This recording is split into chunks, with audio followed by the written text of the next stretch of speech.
Let us bow down our head and pray to the Lord. Father God, marami pong salamat, Ama, sa inyong kabutihan, sa inyong kadakilaan. Salamat po, Diyos, sapagkat kami po ngayon ay sama-sama upang kayo po ay aming patuloy na paglingkuran, aming patuloy na purihin at dakilain po, Diyos, sa aming pong buhay.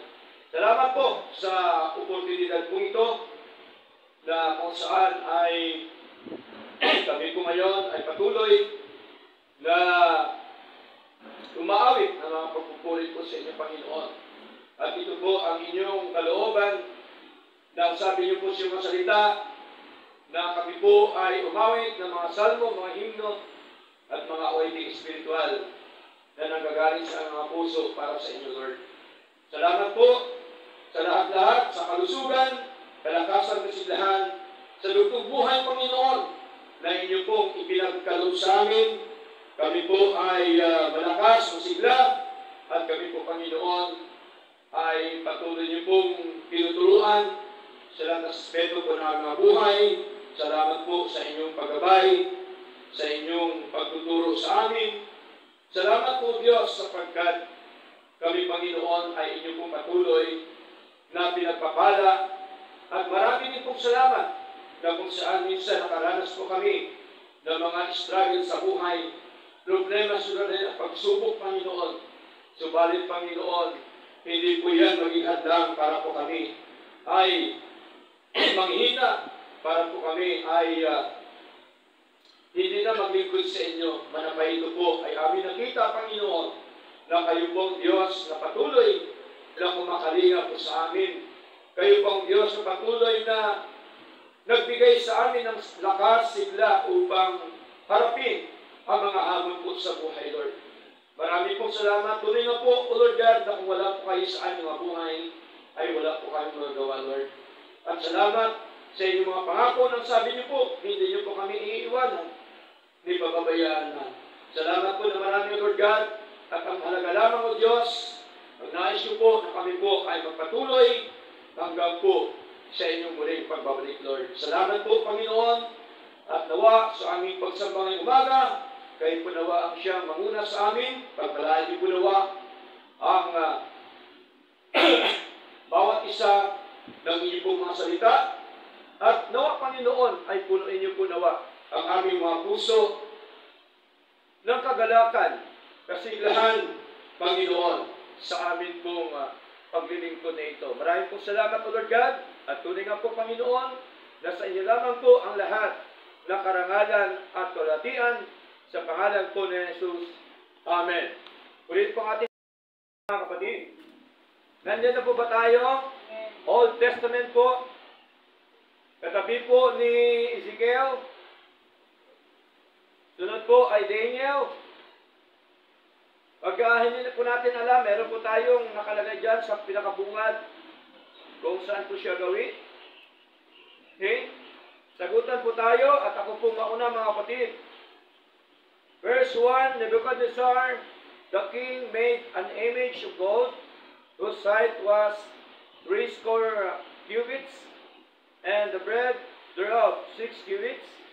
He set it up in the plain of Dura, in the province of Babylon. Then Nebuchadnezzar the king sent to gather together the princes, the governors, the captains, the judges, the treasurers, the counselors, the sheriffs, and all the rulers of the provinces, to come to the dedication of the image which Nebuchadnezzar the king had set up.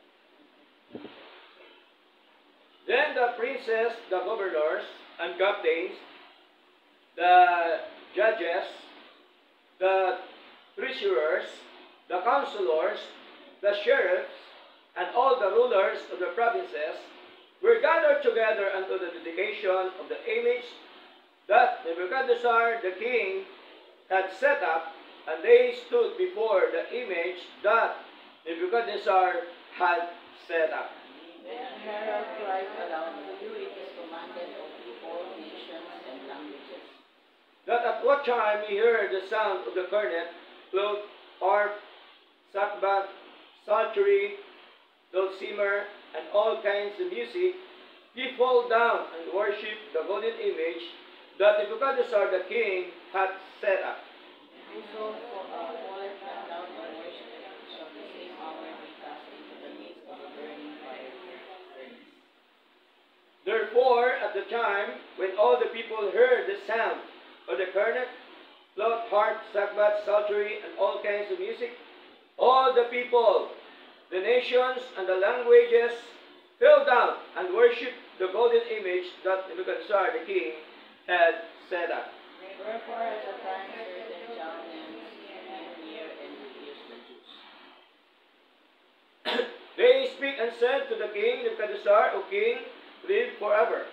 Thou, O king, hast made a decree that every man that shall hear the sound of the cornet, flute, harp, sackbut, psaltery, and dulcimer, and all kinds of music, shall fall down and worship the golden image. And whoso falleth not down and worshippeth, that he should be cast into the midst of a burning fiery furnace.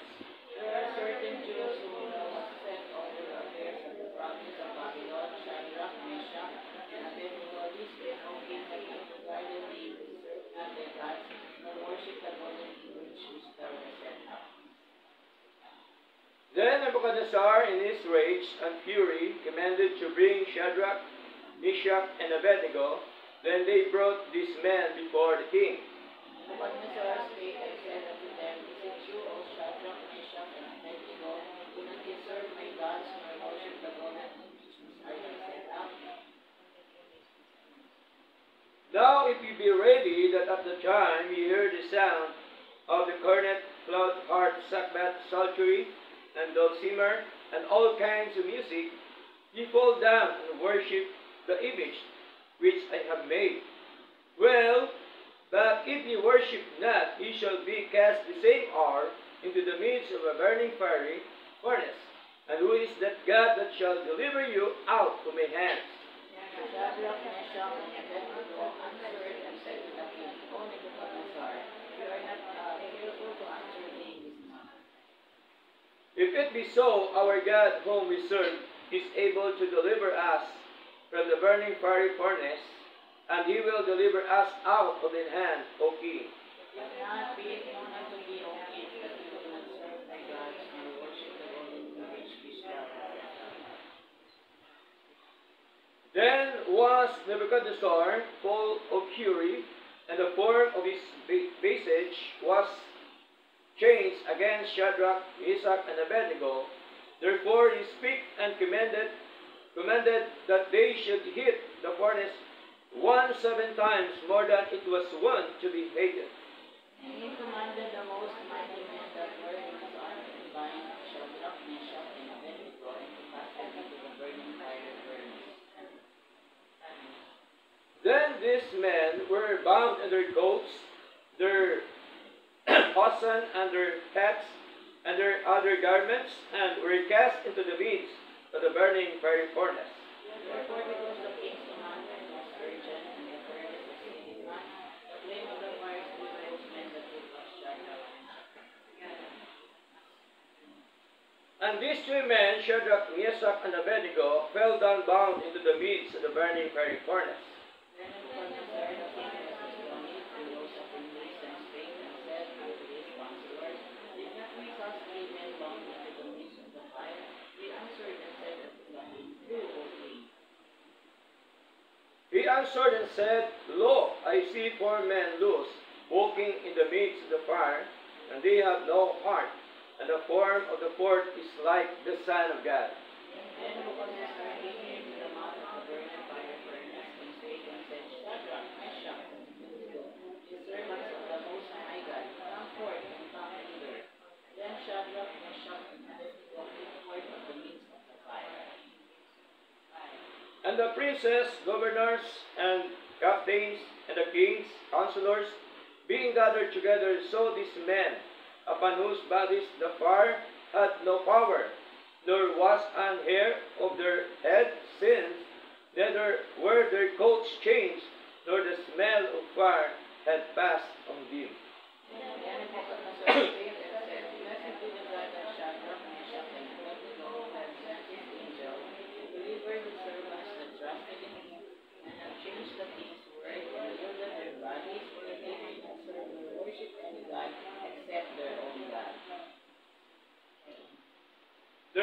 I make a decree that every people, nation, and language which speak anything amiss against the God of Shadrach, Meshach, and Abednego shall be cut in pieces, and their houses shall be made a dunghill, because there is no other God that can deliver after this sword. Sabay-sabay po tayo sa verse 30.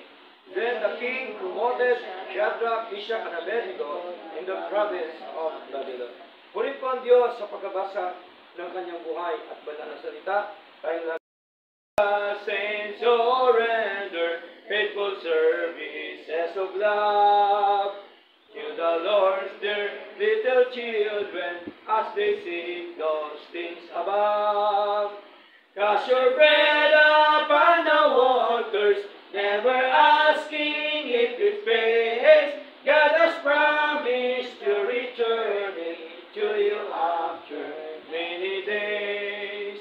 Blessed are they who go preaching without Christ but trusting God, teaching as did the apostles, walking in the path they trod. Cast your bread upon the waters, never asking if it pays. God has promised to return it to you after many days.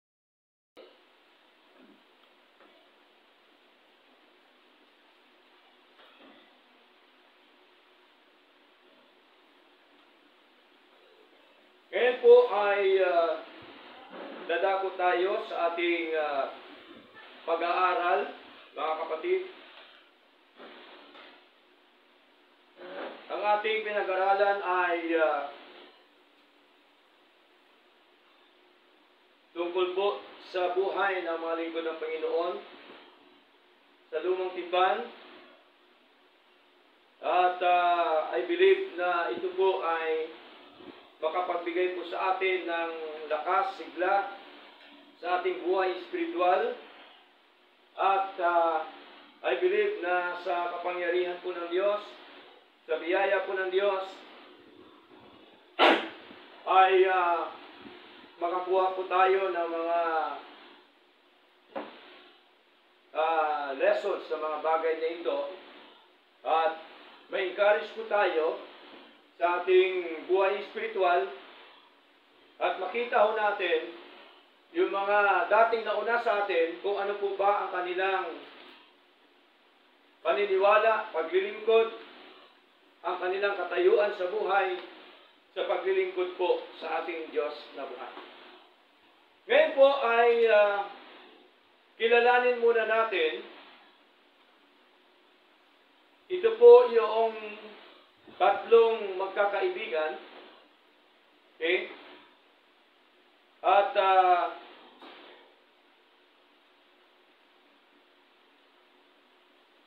ito po ang ating pagkakilala sa kanila ayon po sa mga salita po ng Diyos. No? At atin pong tawakan ang ating mga kaloob, ating ipanalangin sa Lord. Panginoong Diyos, maraming po salamat sa inyo pong mga salita na amin pong napagninilay ngayong umaga. Salamat po Diyos sapagkat marami po kaming natutunan sa inyong mga aral, O Lord God, na ang susi po namin, O Diyos, na ang susi po ng aming paglilingkod na ito, walang iba kundi kayo at kami po dapat ay maging tapat po sa inyo sapagkat kayo po ay tunay na tapat sa amin, O Lord God. Salamat po na marami sa lahat sa buhay po ni Shadrach, ni Meshach, Abednego, na sila po'y nanindigan, pinanghawakan po nila, Panginoon, ang inyong pong mga aral. At higit sa lahat, O Diyos, ay nanindigan sila sa kanilang pananampalataya po sa inyo, Lord. Salamat po na marami, O Lord God, at tunay nga po, Panginoon, nawa gayon din po sa buhay po namin, Lord God, na anuman po ang mangyari, O Diyos, nawa kami po'y inyong tulungan, na kami po ay patuloy na maglilingkod po sa inyo, Lord. Ano man ang mangyari sa buhay namin, O Diyos, kami man po, Panginoon, ay harangan ng sibat o anuman. Nawa, Panginoon, kami po inyong tulungan. Kami po inyong turuan, O Diyos, na manindigan, Panginoon, sa inyong mga aral, sa inyong mga salita, Panginoon. Manindigan po kami na kayo po ang tunay at totoong Diyos na amin pong pinlingkuran. Alam po namin, Lord God, na kayo po ang buhay at tunay na Diyos, Panginoon. Kaya, Lord, patuloy mo kaming pagpalain, patuloy mo kaming iingatan sa araw-araw po naming buhay po, Lord God. At ganyan po, Diyos, saan man kami pumaroon, Panginoon, nawa, patuloy po kayo ay aming kasama. Patuloy po na kayo po ang siyang mag-protect sa amin, Panginoon. Kayo po ang patuloy na mag-ingat sa amin, O Diyos. Magturo sa amin sa lahat ng mga bagay na dapat po namin gawin, Panginoon. Wala po kaming ibang lalapitan, kundi kayo lamang po, Diyos. At alam po namin na kayo po ang buhay na Diyos, tunay at totoong Diyos na amin pong pinaglilingkuran. Diyos na may-ari ng lahat ng mga bagay sa mundong ito. Diyos na may likha ng langit at ang lupa. Diyos na may-ari ng lahat ng mga bagay. Salamat po sapagkat isa po kami sa iyong katiwala, Panginoon. Salamat po, Diyos, sapagkat kami po inyong patuloy na pinangunahan sa aming mga buhay. Hindi namin kayang gawin, Panginoon, ang mga bagay na ito kung wala po kayo sa amin. Kaya, O Diyos, kailangan ka po namin sa araw-araw, sa oras-oras, sa minuto-minuto, sa segundo-segundo, Panginoon, ng aming mga buhay. Wala po kami magagawa, Lord, kung wala po kayo. Kaya kami naging ganito, Panginoon, dahil po sa iyong biyaya. Dahil sa inyong awa sa amin. Dahil sa inyong habag sa amin, Panginoon.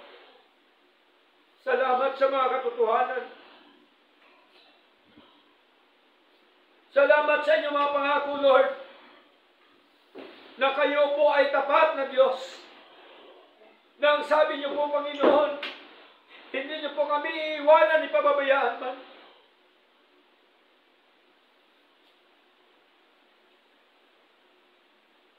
Higit ka sa lahat, Panginoon. Wala kang katulad sa buhay po namin. Wala kayong katulad po, Diyos. Kayo ang banal na Diyos. Kayo ang Diyos ni Abraham, ni Isaac, ni Jacob. Hanggang ngayon, kayo pa rin ang aming Diyos. Minsan sa buhay po namin, Panginoon, kami po'y nangihina. Kami nadadapa. Kami natitisun. Subalit kahit kailan, hindi niyo po kami iniiwanan. Hindi niyo po kami pinababayaan. Kahit kailan, Panginoon, hindi niyo po kami ginutom. Kahit kailan, O Diyos, hindi po kayo nagkulang sa amin. Salamat po sa inyong katapatan.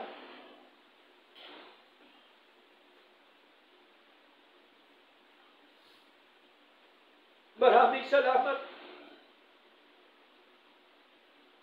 Sapagkat kami po ay inyong hinango, inalis sa maling paglilingkod, sa maling Diyos, sa maling pamumuhay. At kami po ngayon ay dinala niyo po sa totoo at tunay na Diyos, sa totoo at tunay na paglilingkod, sa totoo at tunay na pamumuhay. Salamat po na marami. Alam po namin ang buhay namin sa mundo ay maikli lamang, Panginoon. Subalit ang buhay na ito, O Diyos, nawa namin sa mundo ito, ang natitira naming oras panahon, nawa ipaglingkod po namin sa inyo, Lord. Gamitin niyo po nawa kami, Panginoon, na bilang isang alulod ng inyo pong pagpapala. Hindi lamang pagpapalang material, higit sa lahat, pagpapalang espiritual, Panginoon. Kinusin niyo po nawa ang bawat kapatid na narito. Gayun din ang mga nag-virtual worship, Panginoon, na sila din po, Diyos, lahat ay inyong pagpalain. Pagpalain niyo po nawa ang bawat isa na iyong mga salita. Na ang mga salita niyo po, Panginoon, ay tumimo sa aming mga puso. Na ang iyong mga salita, Panginoon, ang siya magbigay sa amin ng sigla, ng lakas, ng tatag, Panginoon, sa aming paglilingkod sa inyo. Salamat po, Diyos. Wala kang katulad, Panginoon. Nawa maging po ang aming pong mahamahal sa buhay. Patuloy niyo rin po nawa silang ingatan, gabayan at proteksyonan, Panginoon. Saan man sila sa mundo, Panginoong Diyos, kayo po ang siya ng kapatid. Alam po namin na hindi po maikling yung kamay, ang iyong kapangyarihan upang abutin ang kanilang mga pangailangan. Patuloy mo silang pangunahan, ingat at pagpalain. Mga tao na nagagalit sa amin, pagpalain niyo po nawa sila. Ipaunawa niyo po sa kanila, Panginoon, ang tunay at totoo na paglilingkod po sa inyo. Alam po namin, O Diyos, na marami pa po kami nakakaharap, Panginoon, na mga tao na laban sa inyo, Panginoon. Ngunit, hinihingi po namin, Panginoon, sa inyo sa araw na ito, na kami po nawang lahat ay inyo pong palakasin. Na kami po ay may paninindigan, paghawakan ang iyong mga aral po, Panginoon. Salamat po, Diyos. Gaya din po, Panginoon, sa mga kapatid na may mga sakit karamdaman, nawa, bigyan niyo rin po nawa sila ng kagalingan ulit yan. Sa mga gawain sa iba't ibang lugar, iba't ibang dako, kayo po nawa ang siya magpala. Pagpalaan niyo rin po nawa, Panginoon,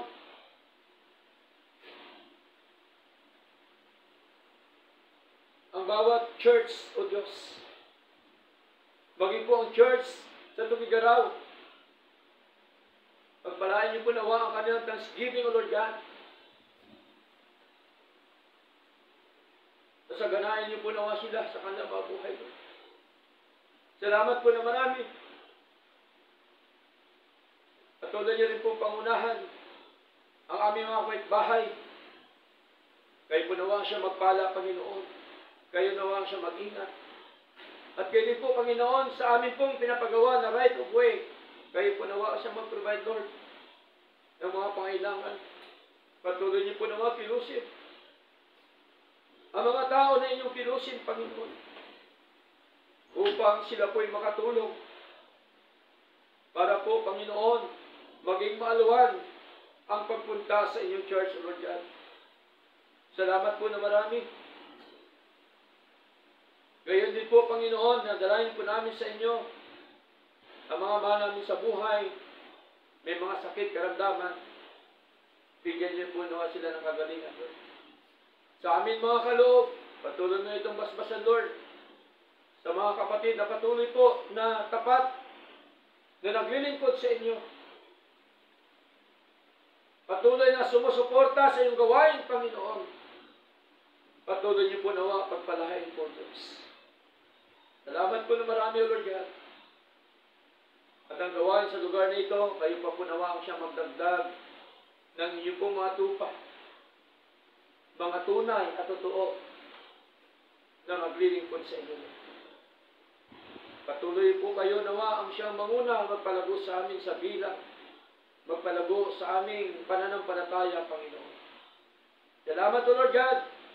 Sa inyo lamang po, Lord, ang lahat na karangalan at kalatian sa pangalan po na Jesus. Ito po ang aming dalangin. Amen and amen. God bless you all mga kapatid. Awitin natin.